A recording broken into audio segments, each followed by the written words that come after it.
ఎమ్మెల్యేల అనర్హత పిటిషన్లపై స్పీకర్ గడ్డం ప్రసాద్ విచారణ కొనసాగుతోంది. ముందు కడియం శ్రీహరి పిటిషన్పై విచారణ జరుగుతోంది. కడియంపై బీఆర్ఎస్ ఎమ్మెల్యే వివేకానంద అనర్హత పిటిషన్ వేశారు. కడియం శ్రీహరి పిటిషన్పై విచారణ పూర్తయిన తర్వాత దానం నాగేందర్ పిటిషన్ను విచారిస్తారు స్పీకర్. దానంపై బీఆర్ఎస్ ఎమ్మెల్యే కౌశిక్ రెడ్డి అనర్హత పిటిషన్ వేశారు.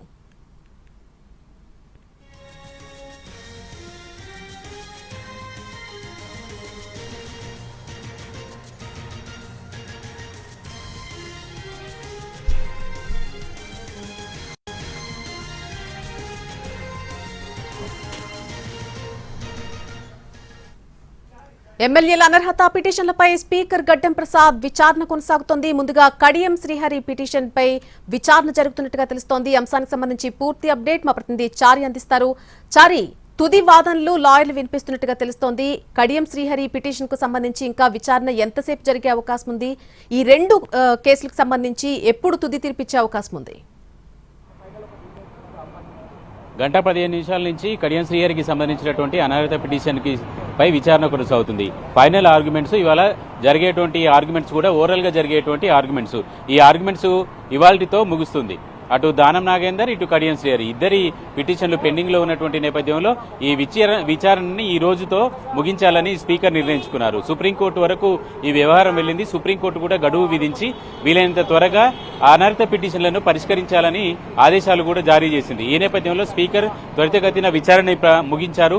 ఇప్పటికీ 8 మంది ఎమ్మెల్యేలకు సంబంధించినటువంటి విచారణ ముగించినటువంటి స్పీకర్ ఇవాళ దానం నాగేందర్, కడియం శ్రీహరికి సంబంధించినటువంటి అనర్హత పిటిషన్ మీద కూడా విచారణ ముగించబోతున్నారు. సుమారు గంట బావుగా ఈ విచారణ కొనసాగుతుంది. అయితే ప్రధానంగా అడ్వకేట్ల మధ్యనే ఈ ఆర్గ్యుమెంట్స్ జరుగుతున్నటువంటి నేపథ్యంలో ఎమ్మెల్యేలు కానీ ఎమ్మెల్యే ఫిర్యాదు చేసినటువంటి ఎమ్మెల్యేలు ఎవరు కూడా ఇవాళ కోర్టుకు హాజరవ్వాల్సినటువంటి పరిస్థితి అయితే లేదు. కాబట్టి ప్రధానంగా మొదటి నుంచి కడియం శ్రీహరి ఏం చెప్తున్నారో అదే వాదనని ఇవాళ అడ్వకేట్లు కూడా చెప్తున్నారు. తను పార్టీ మారలేదని, పార్టీ మారినట్లయితే తన జీతం నుంచి టీఆర్ఎస్ ఎల్పీకి జీతం ఎలా కట్ అవుతుందని, పార్టీ అభివృద్ధి కోసం సీఎంని కలిసామి తప్పితే పార్టీ మారామని ఎక్కడ లేదు, అలాగని బీఆర్ఎస్ కూడా మమ్మల్ని సస్పెండ్ చేయలేదు. ఇలాంటి ఆర్గ్యుమెంట్స్ ని వినిపిస్తున్నటువంటి పరిస్థితి అయితే కనబడుతుంది.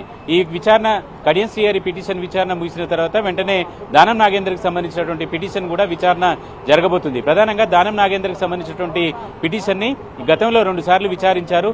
మొదటిసారి అడ్వకేట్ పూర్తి స్థాయిలో సమాచారం లేదన్నారు.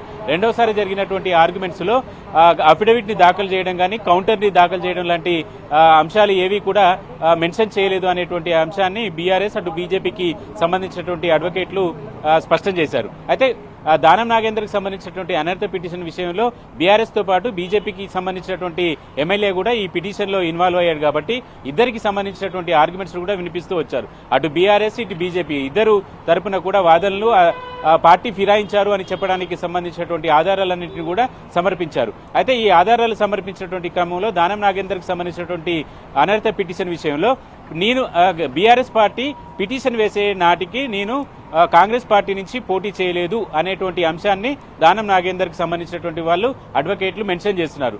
పిటిషన్ వేసే సమయానికి ఉన్నటువంటి పరిస్థితి మీదనే విచారణ జరపాలి, అప్పటి వరకు నేను బీఆర్ఎస్ లోనే ఉన్నాను అనేటువంటి అంశాన్ని కూడా ఆయన మెన్షన్ చేస్తున్నారు. ఇలాంటి ఆర్గ్యుమెంట్స్ తర్వాత స్పీకర్ జడ్జిమెంట్ ఎలా ఉంటుంది అనేటువంటి ఆసక్తి కూడా సహజంగానే కనపడుతుంది. అటు కడియం శ్రీహరి కూతురు కావ్య వరంగల్లో పార్లమెంటు అభ్యర్థిగా పోటీ చేశారు కాంగ్రెస్ పార్టీ నుంచి, తనకు ప్రచారం చేశారు అనేటువంటి విషయాన్ని బీఆర్ఎస్ మెన్షన్ చేస్తూ వస్తుంది. ఇక్కడ బీజేపీ కూడా దానం నాగేందర్కి సంబంధించినటువంటి విషయంలో పార్లమెంటు నియోజకవర్గానికి కాంగ్రెస్ బీఫామ్ మీద పోటీ చేశారు కాబట్టి ఆయనకి అనర్హత వేటు వేయాలని చెప్తున్నారు. ఇలాంటి ఆర్గ్యుమెంట్స్ అన్నిటి తర్వాత కూడా స్పీకర్ ఎలాంటి నిర్ణయం తీసుకుంటారనేటువంటి చర్చ, ఆసక్తి అయితే ప్రస్తుతం నెలకొంది. వీటన్నిటి మీద స్పీకర్ జడ్జిమెంట్ కు సంబంధించి కొంత టైం తీసుకునేటువంటి అవకాశం ఉంటుంది. ఎందుకంటే ఇవాళనే పూర్తి స్థాయిలో విచారణ పూర్తవుతుంది కాబట్టి 1-2 రోజుల్లో ఫిర్యాదుదారులకి అలాగే ఫిర్యాదు ఎదుర్కొంటున్నటువంటి వాళ్ళ అడ్వకేట్లకి సమాచారం ఇచ్చి స్పీకర్ కోర్టుకు పిలిచి జడ్జిమెంట్ ఇస్తారు. Right Chari, thank you for the update. ప్రస్తుతం గడ్డం ప్రసాద్ విచారణ కొనసాగిస్తూ ఉన్నారు. ముందుగా కడియం శ్రీహరి పిటిషన్ పై విచారణ జరుగుతోంది. గత గంటన్నర నుంచి కూడా ఆయన పిటిషన్ కు సంబంధించే విచారణ కొనసాగుతోంది. కడియంపై బీఆర్ఎస్ ఎమ్మెల్యే వివేకానంద అనర్హత పిటిషన్ వేశారు. కడియం శ్రీహరి పిటిషన్ పై విచారణ పూర్తయిన తర్వాత దానం నాగేందర్ పిటిషన్ విచారిస్తారు స్పీకర్.